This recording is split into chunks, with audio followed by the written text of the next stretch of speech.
Assalamualaikum warahmatullahi wabarakatuh. Kami dari kelompok pertama beranggotakan saya sendiri, Sigit Harza Firzatullah. Yang kedua Amanda Sri Munawaroh, dan yang ketiga Kisti Nur Fajrina. Kami di sini akan membahas tentang dakwah pada masa Nabi Muhammad SAW. Oke, yang pertama kami akan bahas tentang strategi dakwah Nabi Muhammad SAW di Madinah. Nah, jadi strategi yang pertama itu ketika Rasulullah SAW menyampai di Madinah, apa yang dilakukan? Yang pertama, pembangunan masjid. Nah, ini penting. Kenapa? Coba kita lihat. Yang pertama, masjid merupakan tempat utama dalam melaksanakan kegiatan ibadah dan keagamaan. Dua, masjid juga sebagai pusat kegiatan pendidikan, musyawarah, dan tempat pengadilan. Jadi di zaman Rasulullah SAW, masjid itu tempat segala-galanya, tempat pusat kegiatan pendidikan, musyawarah, dan tempat pengadilan, dan sebagainya. Nah, gitu. Dan di sini kalian bisa lihat gambar ini adalah gambar Masjid Quba, yang mana merupakan masjid pertama yang dibangun di Madinah. Yang kedua, mempersaudarakan kaum muslimin muhajirin dengan ansor. Mempersaudarakan kaum muslimin muhajirin dengan ansor. Ini kenapa sih gitu? Kaum muhajirin itu kan berasal dari Mekah, sedangkan kaum ansor berasal dari Madinah, atau bisa dibilang penduduk asli lah. Meskipun berbeda suku, mereka harus menjalin hubungan persaudaraan dengan kuat. Tujuan Rasulullah SAW mengambil langkah ini adalah untuk menghilangkan konsep persaudaraan berdasarkan keturunan dan nasab, menjadi persaudaraan yang berdasarkan atas agama Islam. Jadi lo mau suku apa, mau orang mana, asalkan kita sama-sama Islam, nah itu kita bersaudara. Yang ketiga, membuat kesepakatan antara muslim dan non-muslim. Apa kesepakatan yang dibuat? Nah, yang pertama, tidak semua penduduk Madinah beragama Islam.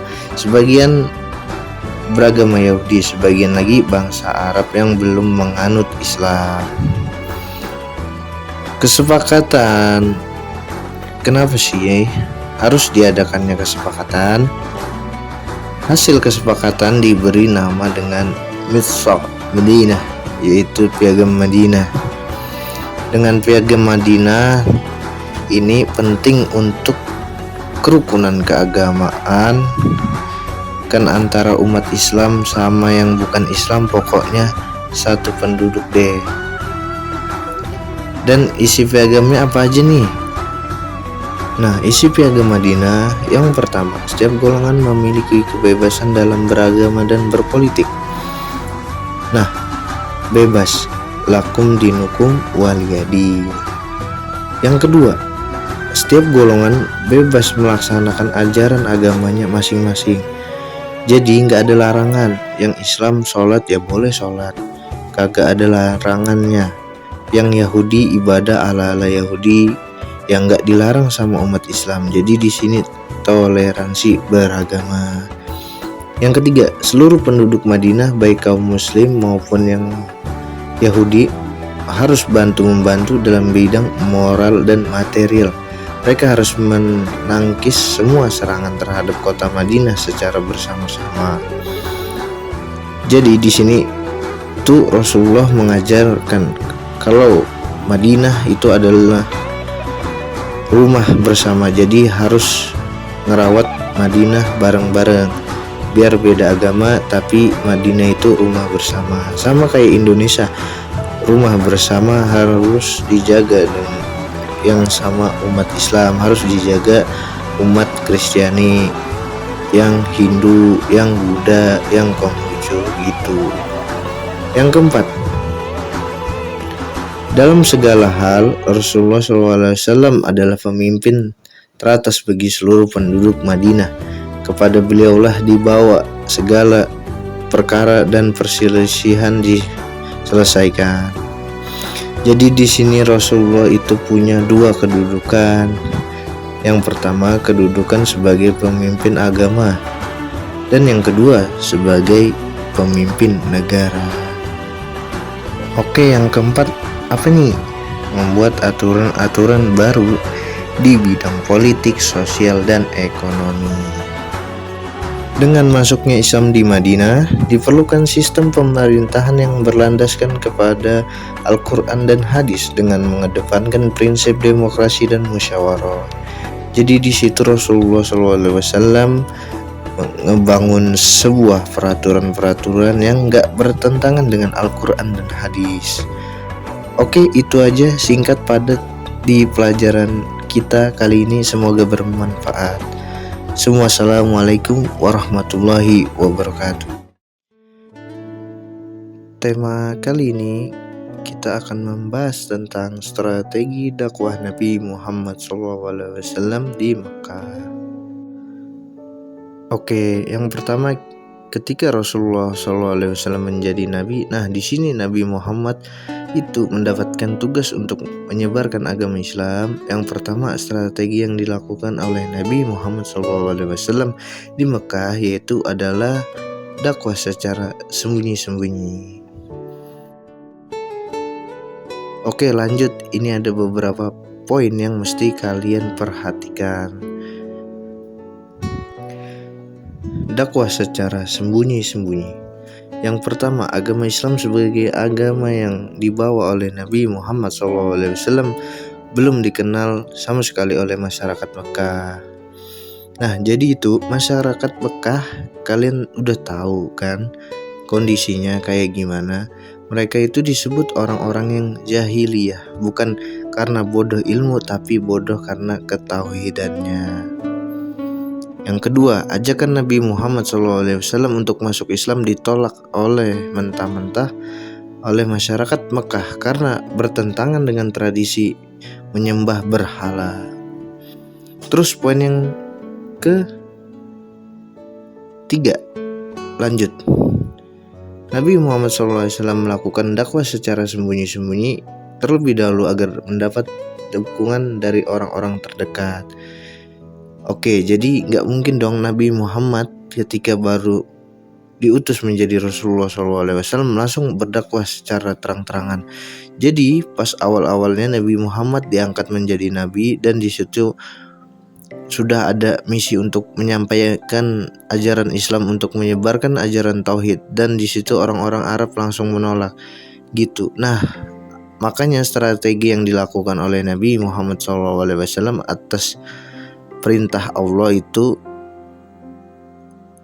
sembunyi-sembunyi dulu.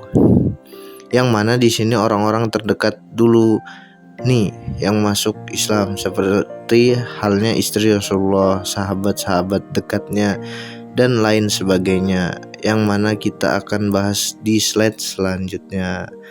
Perintah dakwah secara sembunyi-sembunyi disebutkan dalam Quran Surah Asy-Syu'ara ayat 215. Oke, poin-poinnya lagi nih. Yang pertama, jadi dakwah secara sembunyi-sembunyi di Mekah itu Rasulullah berlangsung selama 3 tahun. Itu sembunyi-sembunyi aja dakwah Rasulullah SAW. Terus siapa aja sih yang orang yang pertama masuk Islam? Nah, di sini ada yang pertama Khadijah, kedua Ali bin Abi, yang ketiga Abu Bakar, yang keempat Zaid bin Haritsah.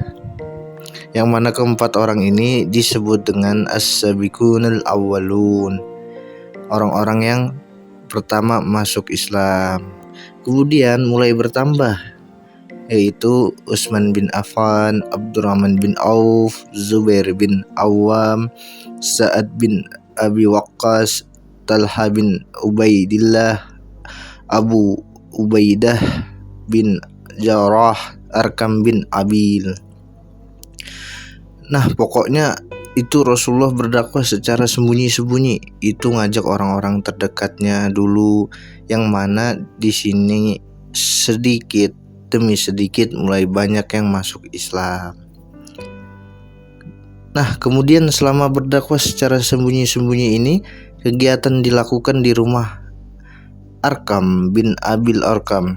Nah, ini adalah seorang sahabat yang namanya Arkam bin Abil Arkam. Nah, itu kegiatannya itu dilakukan di rumah si Arkam. Jadi ketika diskusi menyampaikan ajaran Islam, nah itu semua kegiatan yang dilakukan di rumah Arkam bin Abil Arkam. Oke, itu mengenai dakwah secara sembunyi-sembunyi. Sekarang dakwah secara terang-terangan. Nah, ini strategi yang kedua. Oke, kita bahas ya. Dakwah secara terang-terangan. Perjuangan dakwah secara sembunyi-sembunyi membuahkan hasil yang sangat baik. Sedikit demi sedikit pemeluk Islam di Mekah makin bertambah. Saat kekuatan Islam makin kuat, Rasulullah SAW memberanikan diri untuk dakwah secara terang-terangan. Dan ayat yang berkaitan dengan dakwah Rasulullah secara terang-terangan itu ada pada Al-Quran surah Al-Hijr ayat 94. Coba kalian cek sendiri di Qurannya, bacaannya kayak gimana, artinya kayak gimana, oke? Dakwah terbuka Rasulullah SAW berjalan bukan tanpa penolakan. Salah satu penolakan dilakukan oleh paman beliau yang bernama Abu Lahab. Ia menjadi salah satu orang paling menentang ajakan Rasulullah SAW untuk memeluk Islam. Bahkan Abu Lahab menjadi penyebab terjadinya kekacauan saat Nabi Muhammad SAW pertama kali melakukan dakwah terbuka. Ia melempari batu kepada Nabi Muhammad SAW hingga membuat masyarakat yang hadir terprovokasi untuk membuat kekacauan.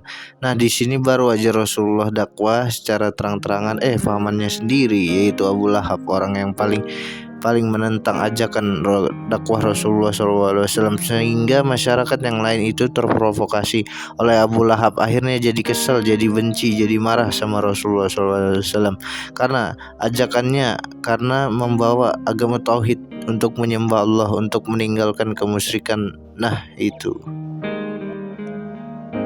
Nah, di sini ada ayat tentang Abu Lahab yang mana Allah berfirman dalam surat Al-Lahab, Bismillahirrahmanirrahim. Tabbat yada Abi Lahab wa tab, ma agna anhu maluhu wa ma kasab, sayasla naran zata lahab, wa imra'atuhu hammalatal hatab, fi jidiha hablum min masad. Yang artinya, binasalah kedua tangan Abu Lahab dan benar-benar binasa dia. Tidaklah berguna baginya hartanya dan apa yang dia usahakan. Kelak dia akan masuk ke dalam api yang bergejolak, neraka. Dan begitu pula istrinya, pembawa kayu bakar, penyebar fitnah. Di lehernya ada tali dari sabut yang dipintal. Nah, di sini janji Allah atas kemurkaan Allah kepada Abu Lahab. Iya, karena tadi ia kan menolak agama tauhid yang dibawa oleh Rasulullah SAW, menjadi salah seorang paling menentang penyebaran dakwah yang dibawa Nabi Muhammad SAW. Oke, lanjut. Salah satu orang yang mendukung dan melindungi Rasulullah SAW berdakwah secara terang-terangan adalah pamannya, Abu Thalib, meskipun tidak mau masuk Islam. Nah, di sini Abu Thalib adalah paman Rasulullah yang dari kecil udah ngerawat Rasulullah dari umur kisaran 8 tahunan ketika kakeknya meninggal, yaitu Abdul Muthalib. Sampai udah tua banget itu Abu Thalib masih ngebelain Rasulullah SAW. Dukungan yang diberikan Abu Thalib tersebut tidak membuat kaum kafir Quraisy menerima begitu saja ajakan Nabi Muhammad SAW untuk memeluk Islam. Mereka merasa tidak terima atas dakwah Rasulullah SAW karena kepercayaan mereka dalam menyembah berhala secara turun-temurun ditentang oleh Rasulullah SAW. Mereka berambisi menggagalkan dakwah Rasulullah SAW di Mekah. Oke, jadi di sini orang-orang Arab itu masih kekeh pengen tentang ajaran dakwah Rasulullah Shallallahu Alaihi Wasallam, meskipun ada yang ngebela ini Abu Thalib. Nah, Abu Thalib ini termasuk orang yang dituain, dihormatin di kalangan masyarakat Arab pada saat itu. Segala cara dilakukan agar dakwah Nabi Muhammad SAW terhenti, salah satunya dengan merayu Abu Thalib untuk meminta Nabi Muhammad SAW menghentikan dakwahnya. Namun usaha mereka gagal karena Abu Thalib menolak permintaan mereka. Karena cara tersebut tidak berhasil, mereka menggunakan cara sendiri dengan mengolok-olok ajaran Islam, menyebar pernyataan-pernyataan yang membuat orang lain ragu, hingga membandingkan ayat-ayat Al-Quran dengan syair-syair buatan mereka ataupun dongeng-dongeng terdahulu. Nah, di sini paham ya, jadi Abu Thalib dirayu, itu dong kasih tahu keponakanmu biar nggak nyebarin agama yang aneh-aneh kayak gitu dah. Ini agama nenek moyang kita ini menyembah berhala gitu, tapi Abu Thalib gak mau. Alhasil mereka menggunakan cara mereka sendiri. Karena Al-Quran itu mukjizat terbesar Nabi Muhammad SAW. Kenapa? Al-Quran itu punya sastra yang sangat tinggi, sastra Arab yang sangat tinggi. Nah, karena pada saat itu orang-orang Arab itu yang paling dihormati adalah yang jago karena bagusnya syair-syair mereka. Makanya Al-Quran datang itu dengan sastra yang tinggi untuk menandingi sastra-sastra mereka. Nah, mereka tuh pengen nandingi ayat-ayat Al-Quran, walaupun gak bisa gitu, kalah juga sastra mereka. Oke, lanjut ya. Meskipun banyak dari kaum kafir Quraisy melakukan penentangan terhadap Islam, Rasulullah SAW beserta seluruh pengikutnya tetap semangat dan gigih menyebarkan agama Allah Subhanahu wa Ta'ala. Dakwah yang terus dilakukan membuahkan hasil yang sangat baik. Salah satunya adalah Umar bin Khattab yang semula merupakan penentang utama akan ajaran Islam, akhirnya sadar dan masuk Islam secara luas tanpa ada paksaan. Sejak Umar masuk Islam, dakwah Rasulullah SAW secara terang-terangan semakin kuat. Oke, itu dulu, cukup sekian, semoga bermanfaat. Assalamualaikum warahmatullahi wabarakatuh.